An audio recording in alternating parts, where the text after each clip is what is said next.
Madame, Monsieur, bonjour. Heureux de vous retrouver pour ce deuxième débat de la journée ici au niveau du plateau télé de FAP TV, le plateau qui a été spécialement aménagé pour accompagner le Forum africain des ports et pour accueillir notamment des experts qui vont nous parler justement de ce chantier, cet immense chantier portuaire africain.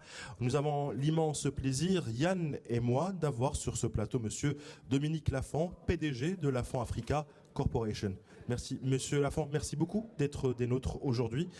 Ce matin, on a vu votre participation. Vous avez parlé que entre les années 60 et les années 2000, plusieurs étapes ont été franchies par les pays africains. Mais est-ce qu'on est sur la bonne voie pour améliorer la compétitivité maritime des économies africaines? Alors, ce que je disais ce matin, c'est que jusque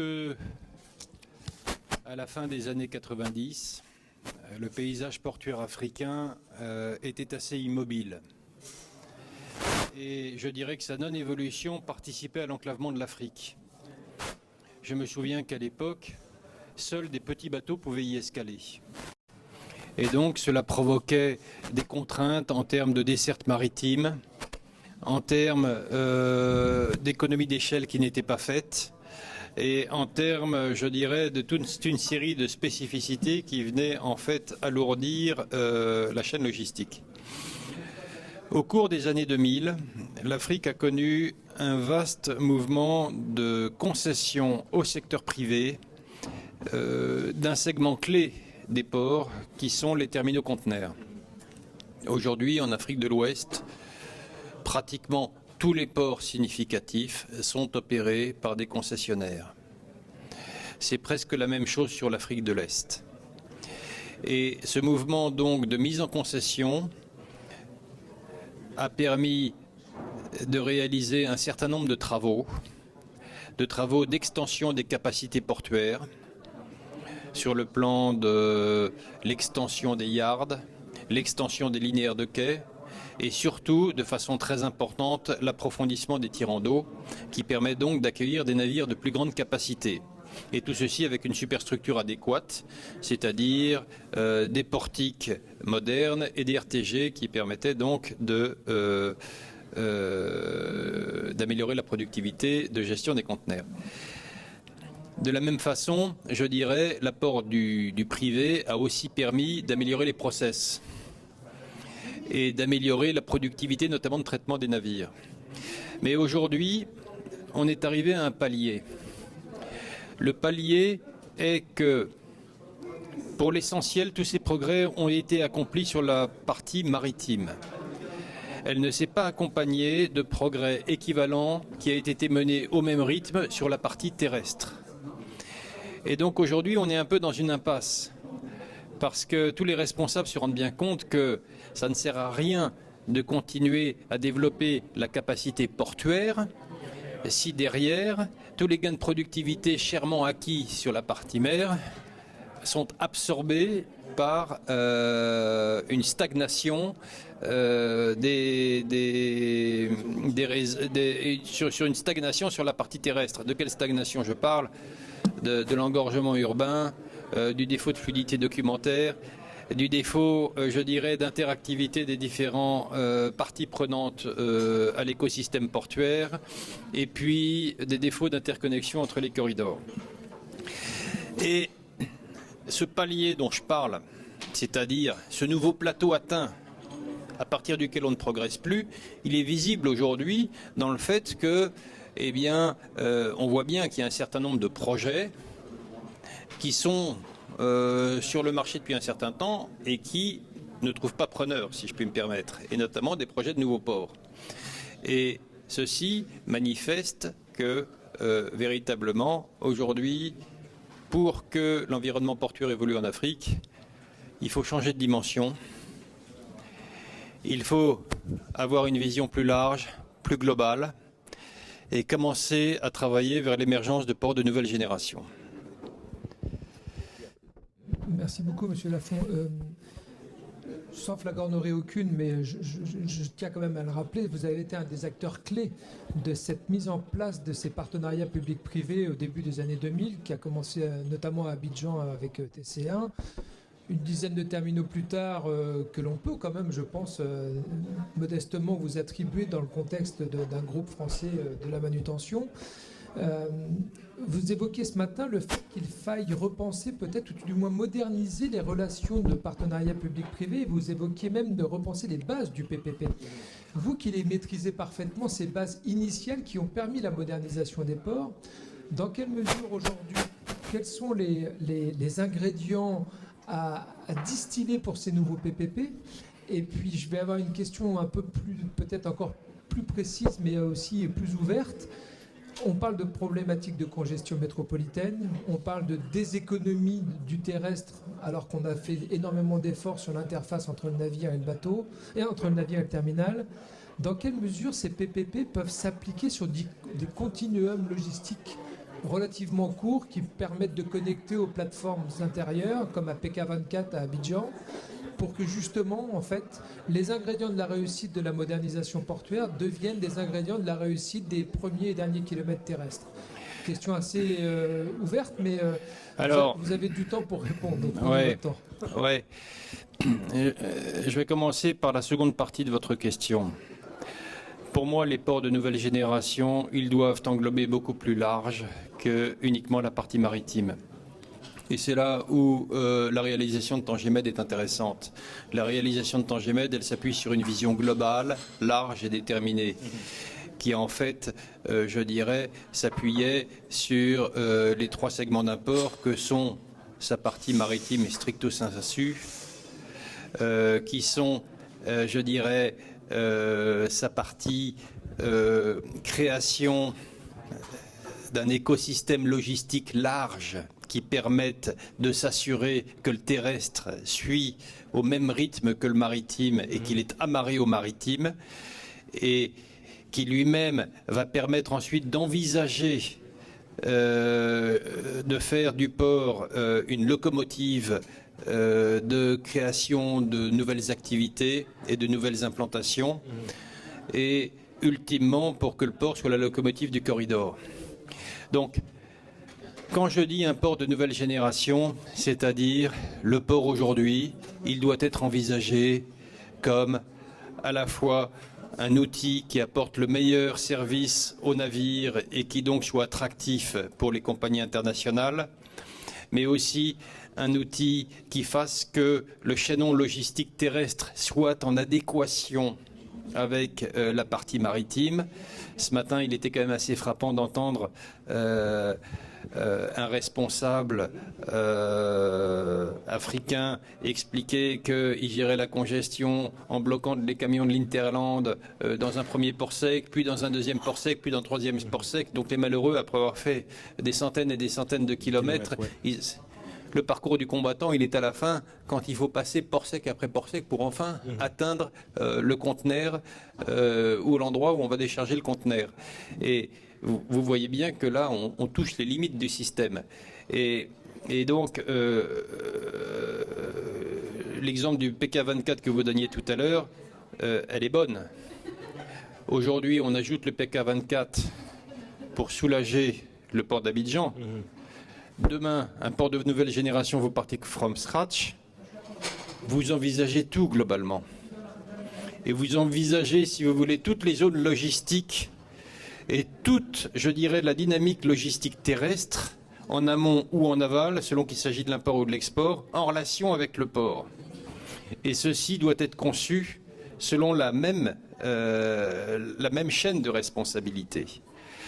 Alors, après, quand on évoque, si vous voulez, le partenariat public-privé, alors effectivement, ce matin, je disais que dans les ports de nouvelle génération, déjà, il devait être fondé sur un esprit rénové de partenariat public-privé. Pour que le partenariat public-privé, je dirais, d'abord, pour que le partenariat public-privé fonctionne bien, il faut déjà qu'il y ait une vision qui soit commune.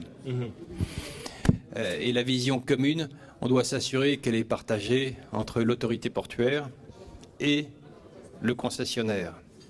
Ça, c'est quelque chose qui est fondamental et qui fait souvent défaut. Ça peut faire défaut pour différentes raisons. Soit ce qui arrive, que l'autorité portuaire soit dépourvue de vision.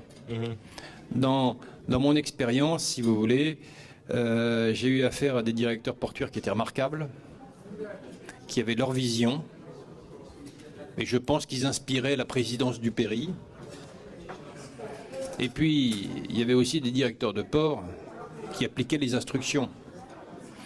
J'ai même connu des pays où les directeurs de port, ils duraient en moyenne 15 mois. Et donc, si vous voulez, déjà pour qu'il y ait équilibre, il faut qu'il y ait qualité.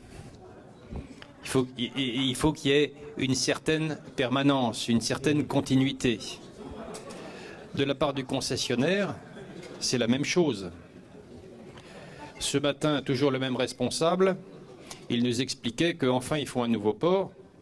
Mais on a bien vu que le concessionnaire historique, il avait promis de faire le port du futur en 2012. En 2020 déjà. Et maintenant, on parle de 2022 et à mon avis, ils seront en retard. Ce malheureux responsable, il a été alpagué par un de ses confrères africains peu charitables qui lui a dit tout ceci dénote un manque total de vision. C'est pas vrai. En l'occurrence, le pays en question, il avait la vision, mais c'est le concessionnaire qui a fait défaut. Alors vous me direz, le pays a peut-être pas choisi le bon concessionnaire. Ça, c'est un autre débat. Mais c'est là où la vision, elle doit être partagée dès le début. Sur l'exemple que l'on avait ce matin, si la vision était partagée dès le début et qu'on avait un concessionnaire qui avait pris au sérieux son engagement de faire le port du futur dès 2012, on n'en serait pas là. Justement. Et donc, voilà, il y a cet esprit de partenariat, il y a cet esprit, cette vision commune, et ça c'est une chose qui est quand même très importante, et c'est là où le politique a sa responsabilité. Le politique, il doit porter la vision longue, et il doit s'assurer que le concessionnaire, si vous voulez, il saura être le partenaire de long terme. Un partenariat public-privé, c'est un peu comme un mariage. Vous faites un choix pour l'avenir. Très souvent, j'ai eu le sentiment, si vous voulez, que la vision du partenariat public-privé, comme disait M. Briny ce matin, c'était « je te passe les clés ». Quel est le meilleur à qui je dois passer les clés. Et puis quand les clés étaient passées, on ressentait un certain soulagement, on se disait « bon voilà, j'ai passé ça au privé, maintenant c'est bon ». C'est pas comme ça que ça peut se passer. Je pense qu'au contraire, le partenariat public-privé, il démarre quand on a passé les clés. Il démarre. Il démarre d'autant plus que le port a une importance colossale pour les économies africaines. C'est le poumon de l'économie africaine. Et chaque pays évolue dans une espèce de dynamique qui est en mutation permanente, que ce soit à la mer ou à la terre. Les compagnies maritimes sont plus les mêmes, les logiques de déserte sont plus les mêmes, les caractéristiques des bateaux sont plus les mêmes. Et puis en interne, les corridors évoluent. Je dirais, les rapports de force économique peuvent évoluer parce que tel pays tout d'un coup va, je dirais, découvrir des gisements d'hydrocarbures importants ou des gisements miniers. Enfin, on a vu des pays africains s'enrichir comme ça tout d'un coup, ou bien tout simplement parce qu'un pays, je dirais, mu par une politique économique sage, se développe plus rapidement que ses voisins, ce que l'on voit aussi. Donc tout ceci montre, si vous voulez, que la vision, elle doit être flexible. Alors justement, Monsieur Lafont, vous avez parlé de vision, mais qu'en est-il de l'investissement? Parce qu'on a vu ce matin, tout le monde veut les ports les plus grands, les plus performants, les plus connectés à la sous-région, mais est-ce que la manne financière, elle suit justement pour concrétiser ces projets? Y a-t-il une option de financement outre que celle des PPP actuellement en Afrique? Écoutez, vous le savez bien, les pays africains ne sont pas très riches, budgétairement parlant. Et donc, la réalité africaine aujourd'hui, c'est que pour toutes les infrastructures d'envergure, elles doivent trouver des voies de financement qui sont extranationales. Les ressources nationales publiques sont maigres et ces pays n'en sont pas encore à un stade où elles ont beaucoup développé l'épargne publique nationale, où elles ne l'ont pas développée d'une façon suffisamment, je dirais, structurée pour que l'épargne nationale reste spontanément dans le pays et serve à réalimenter les circuits du développement. Il y a beaucoup d'argent qui quitte l'Afrique.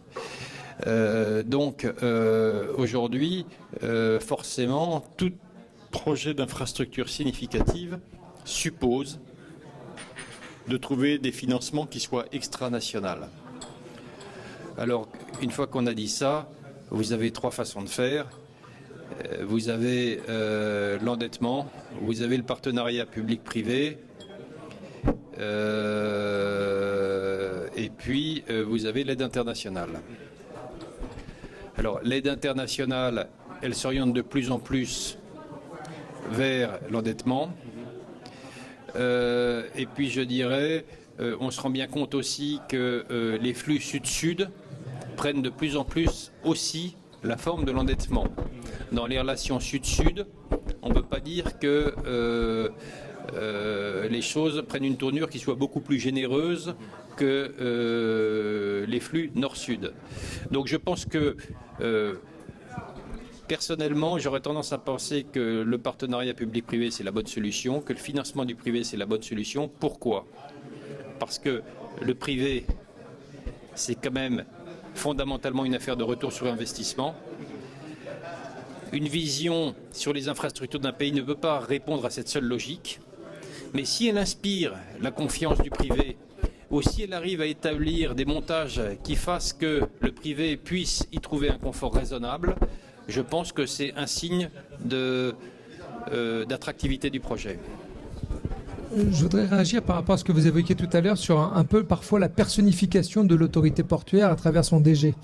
Est-ce que, et ça rejoint aussi ce que vous venez d'évoquer sur le financement, est-ce que la réalisation ici à Tangemet d'une agence dédiée qui finalement est en charge un peu garante de la performance de, je dirais, de l'intelligence publique, si je peux me permettre l'expression, est-ce que ce sont de ce type de modèle qui soit aussi, si ce n'est duplicable, en tout cas inspirant pour réformer une autorité portuaire subsaharienne qui parfois justement, sans être, en étant un peu direct, parfois manque à ses intérêts parce qu'ils n'ont pas la vision, ils ne comprennent pas les intérêts écosystémiques aujourd'hui d'intégrer leur port dans des chaînes de valeur, d'avoir un rôle clé sur la structuration de l'arrière-pays. À partir du moment où ils ont une concession, un terminal qui grandit et des infrastructures qui croissent, ils pensent qu'ils sont arrivés au bout du chemin. Or, c'est le début, je pense, de l'équation. Donc, est-ce que l'initiative qui nous a été présentée ce matin ici à Tanger peut être inspirante, selon vous, avec votre expérience, dans le contexte des autorités portuaires, et je dis bien dans les contextes, parce que chaque autorité a un peu ses spécificités aussi. Oui, peut-être. Je pense effectivement que le fait de créer une agence nationale sur un projet particulier, ça permet de faire du neuf. Ça permet de s'affranchir d'un certain nombre de contraintes issues de l'esprit de corps ou issues, je dirais, d'une classe qui a été trop longtemps moulée dans un secteur d'activité qui était le même et qui en ont donc perdu une certaine réactivité, une certaine capacité de remise en cause. Donc pourquoi pas, c'est une façon de mettre du sang neuf et je dirais aussi de personnifier de façon très forte que le projet doit être une réussite plutôt que l'insérer dans un cadre dans lequel il sera moins visible. Et puis, ça permet aussi d'afficher une volonté politique forte de succès. Ça peut permettre, je dirais, d'augmenter les chances de succès en sachant attirer les meilleurs et en faisant un peu une cause nationale.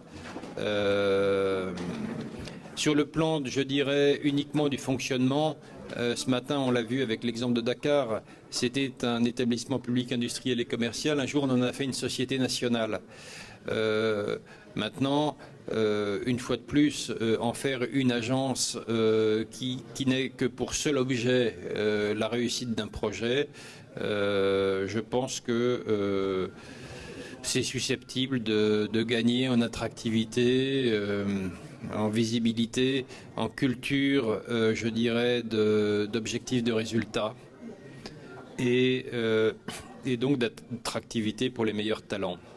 Et en tout état de cause, c'est un signe clair, je dirais, à l'égard de l'extérieur.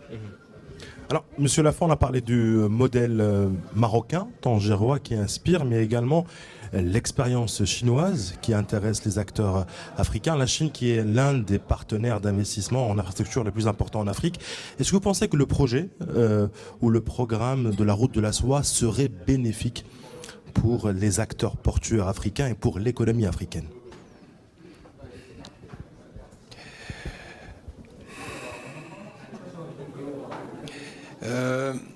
Écoutez, bon, d'abord, moi ce que je comprends, c'est que le projet de la route de la soie intéresse davantage la façade orientale de l'Afrique que la façade occidentale.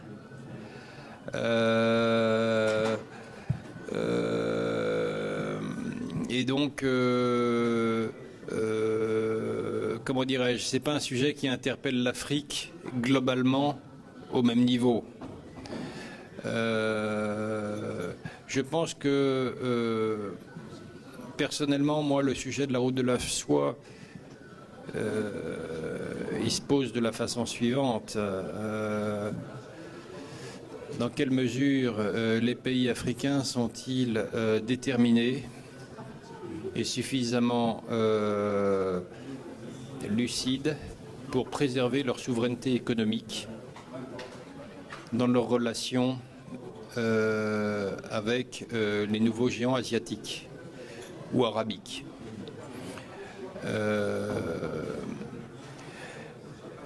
Je me souviens de la fin des années 2000, ou même du milieu des années 2000, ou même du début des années 2000, où moi je voyais les Chinois arriver sur le terrain.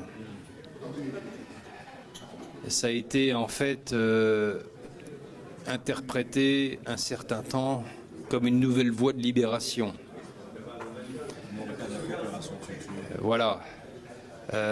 Enfin, un nouveau schéma de développement et de financement facile s'ouvrait devant eux, qui permettait, je dirais, de mettre au rencard toutes les contraintes des bailleurs de fonds et, je dirais aussi, de s'émanciper des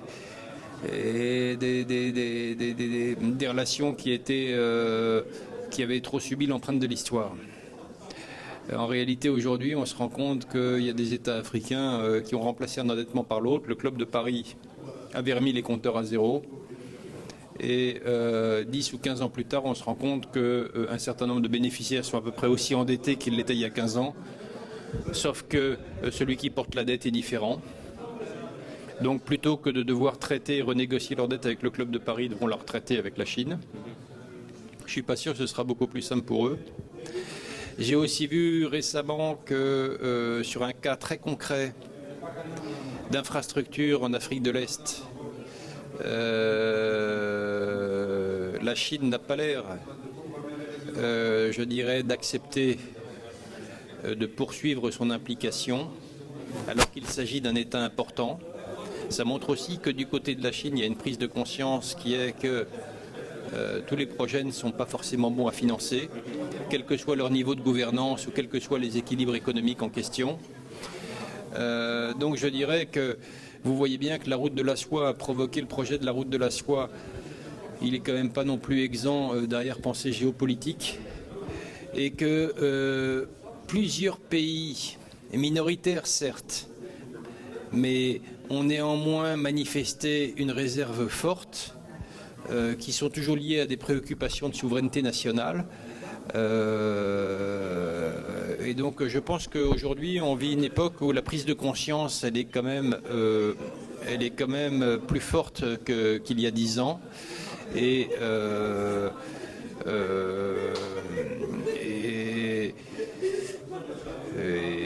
voilà, et ma conclusion c'est de dire qu'il n'y a pas de route miracle du développement. Les chemins du développement, ça part toujours par des visions nationales qui sont sans complaisance, qui doivent au maximum et le plus tôt possible essayer de reposer sur les ressources nationales et qui sont un chemin de ténacité dont doivent s'inspirer tout le monde. Je pense que c'est vraiment ça la leçon de Tanguy Med pour les pays africains. Il y a des réalisations en Afrique, mais il n'y en a pas assez. Et puis il y a un autre sujet, si vous voulez, dont je pense qu'il est important d'évoquer, c'est le sujet de la coopération économique régionale. Alors, on vient de signer la zone de libre-échange à l'échelle continentale. Personnellement, moi, j'interprète pas ça de façon sceptique en disant que ça ne fonctionnera jamais. Je pense que c'est un sujet fondamental pour l'Afrique. Il faut absolument développer les échanges intra-africains. Ça aura beaucoup de conséquences logistiques d'ailleurs. Ça permettra de rééquilibrer les relations entre les pays de l'Hinterland et les pays côtiers. Et c'est véritablement un enjeu qui est fondamental. Le Nigeria vient d'y adhérer. On savait bien qu'il allait y adhérer, mais il était quand même symbolique de voir que c'était l'un des derniers États à y adhérer, alors que c'est l'une des premières économies de la planète. Donc ça montre bien tout le décloisonnement des esprits aussi auquel on doit arriver. Une dernière question, hélas, mais encore une fois, j'essaie de continuer dans la logique de la discussion. Ces accords politiques, parce qu'ils sont avant tout politiques, même si on veut libérer un peu les barrières économiques et douanières au sein des États africains, on est sur le continent qui commerce le moins les uns avec les autres. Le déficit infrastructurel est criant, voire même chronique, malgré des milliards d'investissements chinois et autres. Il n'y a pas que les Chinois qui investissent. Selon vous, M. Lafont, quelles sont les... Je dirais, il n'y a pas de baguette magique, mais quelles sont les conditions qui pourraient projeter une vision maillée et infrastructurée, si je peux me permettre l'expression, sur des bassins comme le bassin ouest africain, et puis après interconnecter les grands bassins. Mais sortez des logiques nationalistes. Mais oui, mais non. Mais pour moi, le sujet, le prérequis, il est là. Il est là. Moi, je suis quand même frappé de voir que les pays continuent de réfléchir à la seule échelle nationale. Tant qu'il n'y a... Les progrès d'intégration économique africaine, même sur une base régionale, sont beaucoup trop modestes. Ils sont beaucoup trop modestes. Ce matin, on entendait des pays de l'Hinterland se plaindre de la façon dont ils étaient traités par les pays côtiers. Ils avaient raison. Je pense qu'ils arrivent bien en queue de priorité dans les sujets qui intéressent les pays côtiers.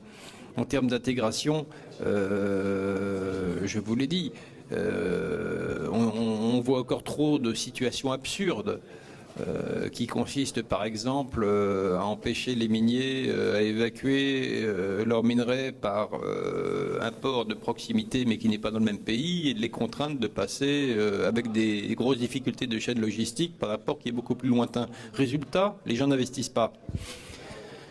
Moi, je pense que sur tous les sujets logistiques et portuaires, on fera véritablement de gros progrès le jour où on aura progressé dans une intégration économique véritable. Je ne vois pas, pour moi, une stratégie portuaire ne peut pas être intelligente si elle est conçue uniquement à une échelle nationale. Une toute petite dernière question, mais alors celle-là, je vais la qualifier déjà de piège. Selon vous, Monsieur Lafont, est-ce qu'on est aujourd'hui, au moment où on se parle, avec l'ensemble des projets connus en cours et à venir, est-ce qu'on est face à une surcapacité chronique portuaire à 5 ans, à 10 ans, ou est-ce qu'on est en phase avec le marché, ou est-ce qu'on est encore en dessous du marché? C'est une question un peu piège, sachant qu'on est ici, à Tanguy Med, avec 9 millions de capacités demain. Mais justement, c'est la question que j'allais vous poser. Sur quelle géographie de l'Afrique porte votre question? Alors, parce que je suis à Tanger et parce qu'on nous a expliqué que Tanger allait être la porte de l'Afrique, j'inclus évidemment l'Afrique du Nord dans l'ensemble du continent. Non, mais si vous voulez, Tanguy Med, pour moi, c'est pas seulement un port africain, c'est un port international. Donc la grille de lecture de Tanguy Med, elle est d'abord internationale, puis nationale, puis africaine, j'aurais tendance à dire. Donc je pense que pour répondre à votre question, il faut un peu oublier là où on est. Maintenant, si je parle de l'Afrique subsaharienne, je pense que la situation actuelle, Elle est celle d'une situation qui est assez dangereuse, dans la mesure où le port et l'environnement logistique dans lequel il s'abrite fait l'objet de tensions fortes qui vont difficilement s'accommoder d'années de forte croissance. Donc en fait, on est dans une situation où non seulement les infrastructures portuaires, mais le niveau de productivité de la chaîne logistique et le niveau d'investissement réalisé dans la chaîne logistique est dangereusement insuffisant pour absorber les années de croissance dont le développement africain a besoin. Merci. Monsieur Dominique Lafont, je rappelle que vous êtes CEO de Lafont Africa Corporation. Merci beaucoup d'avoir répondu à nos questions. Merci. Merci beaucoup à toi, Yann. Merci beaucoup. Quant à vous, je vous donne rendez-vous dans moins d'une demi-heure pour un autre débat et un autre expert. Merci et restez connectés sur la page Facebook de e-conférence. À tout à l'heure.